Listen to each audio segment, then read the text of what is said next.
Nous avons le plaisir aujourd'hui de recevoir le ministre de l'Éducation nationale, M. Vigenet Demero, qui est avec nous ici à Paris. Il est de passage à Paris. Et donc, c'est un plaisir sur le plateau de Téléspéral, Alternance Média, le journal en ligne et Art d'Info. C'est un plaisir de recevoir M. le ministre qui nous accorde quelques minutes. Monsieur le ministre, merci de votre présence sur notre plateau. Merci beaucoup de m'avoir reçu.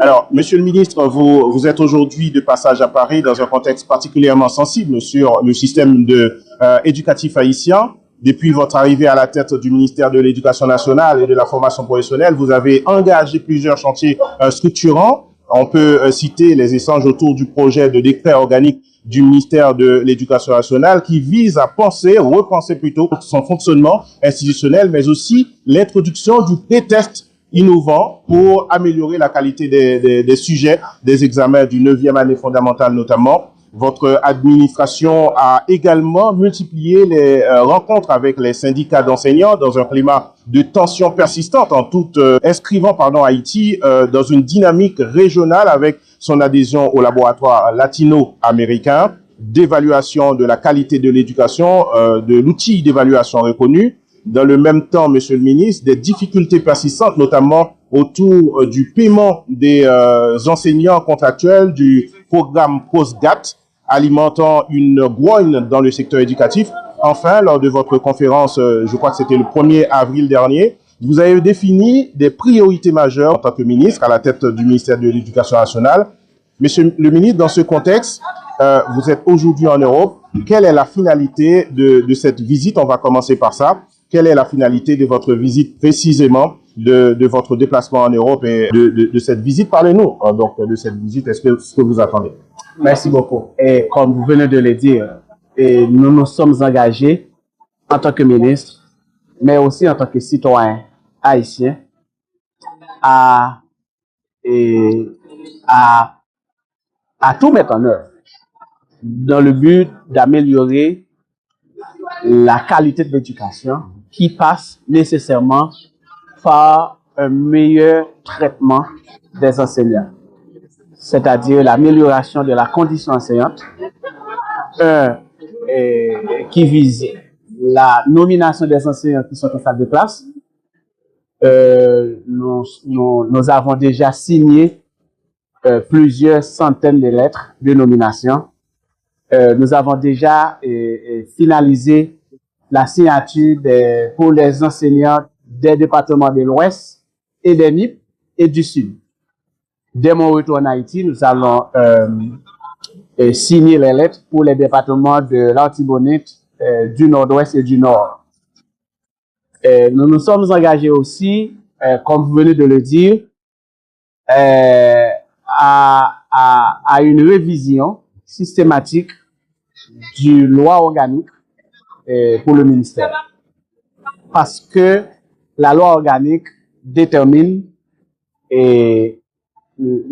la structure, la culture et la sculpture du ministère. Donc, pour mieux servir les élèves, pour mieux servir les enseignants, il faut une loi qui prend en compte les desiderata des enseignants et une meilleure structure, c'est-à-dire le renforcement des directions départementales, le renforcement des capacités organisationnelles des directions techniques et le renforcement des capacités organisationnelles de l'inspection générale. On ne peut pas penser qualité de l'éducation sans un fonctionnement systématique de l'inspection générale du ministère. Et alors, je suis ici depuis lundi et j'ai été en Afrique pour participer à la conférence des ministres de l'éducation des États et des gouvernements de la francophonie. Donc, j'ai été au Cameroun pour participer à cette conférence. Nous avons débattu beaucoup de choses et nous avons discuté et nous nous sommes entendus sur plusieurs projets pour Haïti, notamment le projet de révision des manuels scolaires, le projet de formation des enseignants et aussi et nous nous sommes entendus sur des collaborations avec l'UNESCO. So, j'ai été au bureau de l'UNESCO pour échanger, pour visiter le centre d'excellence. Le centre d'excellence en microsciences, c'est un projet financé par l'UNESCO. Donc, nous nous engageons à travailler ensemble pour reproduire ce dispositif et justement pour accompagner les enseignants de biologie, de physique et de chimie. Donc, l'idée, c'est d'établir dans chaque direction départementale d'éducation un centre d'excellence en microsciences. Et aussi, doter chaque école nationale et chaque lycée d'un laboratoire de microsciences. Et nous avons discuté aussi autour de la nécessité d'accompagner les universités publiques et aussi les universités privées avec ce vaste projet de transformation numérique du système éducatif. Donc, je suis ici à Paris, maintenant, pour rencontrer l'UNESCO, pour travailler avec la mission diplomatique, dans le but de mobiliser la diaspora haïtienne, une mobilisation qui vise à sensibiliser les Haïtiens qui sont ici à Paris, à pouvoir nous accompagner dans ce projet. L'idée, c'est un projet de transformation numérique en 3 phases. La première phase, c'est l'accès, permettre aux enseignants et aux écoles d'avoir accès à la technologie, mais d'abord à l'électricité, à l'énergie. Ensuite, permettre aux enseignants et aux directeurs d'école d'utiliser la technologie. Et aussi, troisième phase, développer les compétences numériques des enseignants et des agents du système éducatif. Ce travail-là va être financé par la BID, Banque interaméricaine de développement. Donc, c'est pourquoi demain, je serai à Washington pour rencontrer les partenaires de la BID et de manière à aller plus vite. Donc, ce qui fait que nous allons intervenir en 3 phases. La première phase, c'est la formation des formateurs en éducation numérique. La deuxième phase, c'est la formation de 300 tuteurs au niveau national qui vont contribuer à la formation de 5000 enseignants dans le domaine de l'éducation numérique. Donc, l'idée, nous aurons une connexion Internet dans toutes les écoles publiques de la République et nous aurons aussi un système électrique dans toutes les écoles publiques au niveau de la République. Indépendant de l'électrification générale du pays. Indépendamment de l'EDH, disons comme ça. Indépendamment de l'EDH. Donc, nous ferons de notre mieux au 30 décembre de 2026 pour que les écoles puissent avoir une connexion Internet et un accès à l'électricité, à l'énergie renouvelable. Voilà. C'est un gros chantier et ça a un coût extraordinaire, monsieur le ministre. Vous pensez que vous avez les moyens dans les quelques mois, une année que vous allez passer à la tête du ministère de l'Éducation nationale, pouvoir atteindre cet objectif? Le plus grand moyen que nous avons, c'est qu'en tant que ministre, je suis un expert en formation à distance, en technologie de l'éducation. Je connais le domaine. Mais le plus grand moyen aussi, c'est le fait que j'ai rencontré des directeurs techniques, des assistants directeurs techniques qui ont déjà cette capacité. Ils ont besoin d'un ministre pour renforcer cette capacité. Voilà. Mais le plus grand moyen que nous avons aussi, c'est cette volonté. Nous avons la volonté, nous avons les ressources humaines disponibles. Et maintenant, si on veut, on peut. C'est pourquoi je suis à la recherche du support des bailleurs de fonds, notamment la Banque interaméricaine de développement, et aussi des scientifiques haïtiens, des techniciens haïtiens qui sont au Canada, qui sont en France, qui sont aux États-Unis, parce que quelqu'un qui est au Canada, quelqu'un qui est en France, il peut continuer à servir Haïti tout en étant à l'extérieur. Donc, nous allons créer un campus numérique, nous allons créer des plateformes. Chaque école publique aura une plateforme et le travail des enseignants sera non seulement numérisé, mais sera mis en ligne et ça permet à nos étudiants, à nos élèves, à nos parents aussi de suivre le travail réalisé par les enseignants. Donc là, c'est difficile pour nous, mais c'est facile parce que nous avons la volonté. C'est facile aussi parce que nous avons des ressources au ministère, des directeurs qui sont très qualifiés et qui veulent collaborer avec nous. Donc, votre mission, monsieur le ministre, c'est surtout une mission de plaidoyer. Donc, pour trouver des financements vous permettant d'atteindre ces objectifs. Effectivement, c'est une mission de plaidoyer dans le sens d'advocacy, c'est-à-dire de défense, de sensibilisation. La communauté internationale est déjà mobilisée, l'UNESCO est mobilisée, France internationale est mobilisée. Ce que nous avons besoin maintenant, c'est l'accompagnement des Haïtiens qui sont en France, qui sont au Canada, qui sont aux États-Unis, parce que nous n'avons pas besoin de payer des étrangers pour faire ce travail. Les Haïtiens peuvent continuer à servir leur pays, même à distance. Je peux vous rassurer, monsieur le ministre, dans la diaspora, on a beaucoup de compétences et justement, ces compétences, il serait utile aussi que le gouvernement haïtien, le ministère de l'Éducation nationale notamment, met à profit donc les compétences de la diaspora dans ces domaines-là où nous pouvons dire que nous sommes un peu avancés par rapport à ce qui se fait actuellement en Haïti. Voilà.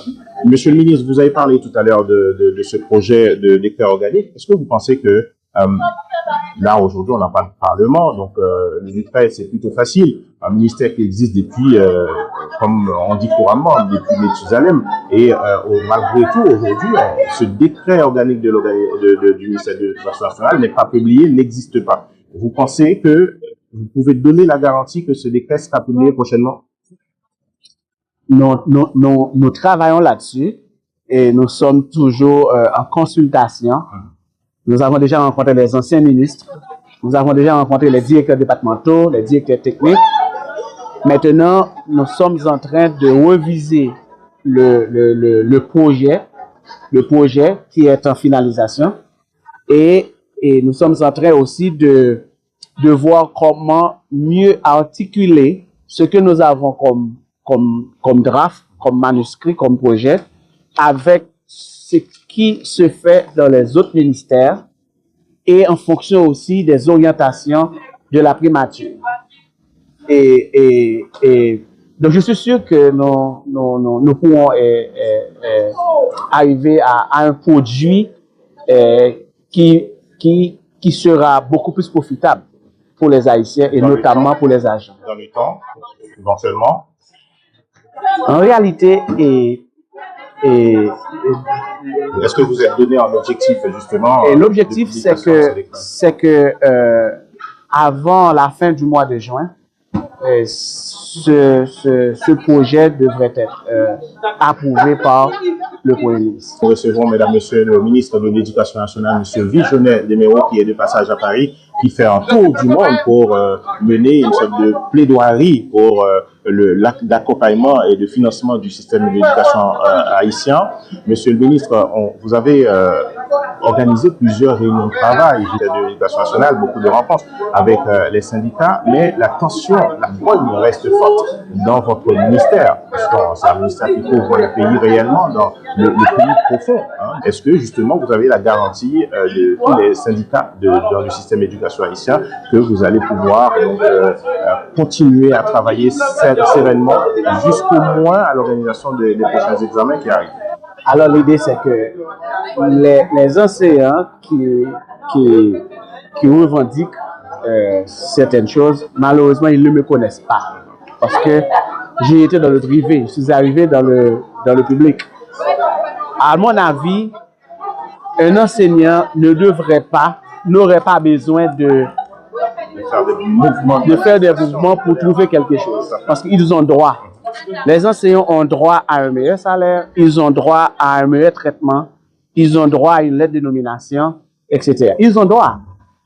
Et je suis en train de travailler pour eux. Avant de venir ici, j'ai signé plus de 250 lettres de nomination. Et notamment pour les enseignants de Petit-Gouave, toute la région des Palmes, et tout le département des Nippes, c'est déjà signé. Et dès mon retour, je vais signer toutes les lettres pour l'Artibonite, pour le Nord-Ouest, et puis pour l'Artibonite, Nord-Ouest, et puis pour la Grand'Anse. OK.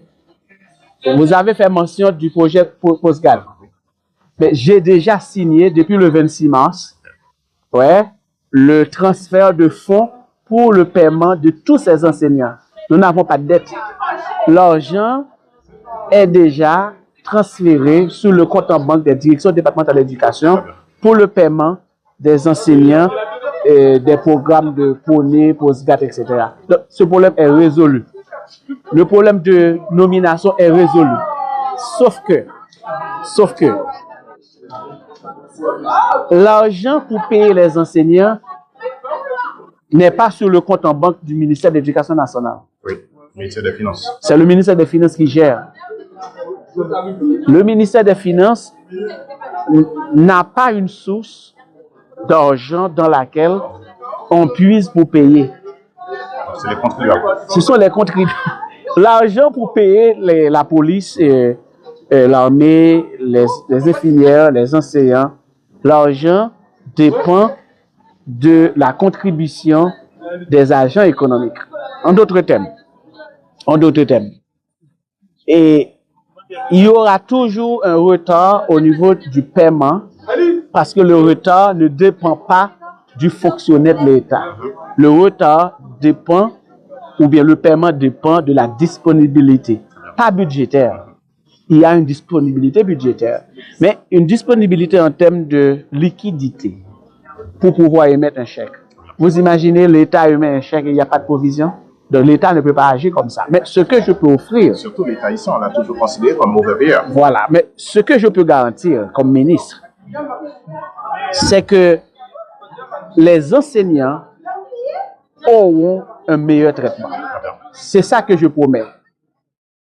Et c'est plus une promesse parce que c'est déjà garanti. J'ai déjà signé pour le paiement de tous les enseignants du programme de PONE, PNASECO, Postgad, etc. C'est conclu, c'est déjà fait.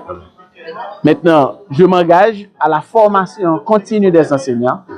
5000 enseignants seront formés au 30 septembre au développement des compétences numériques. 5000 seront formés.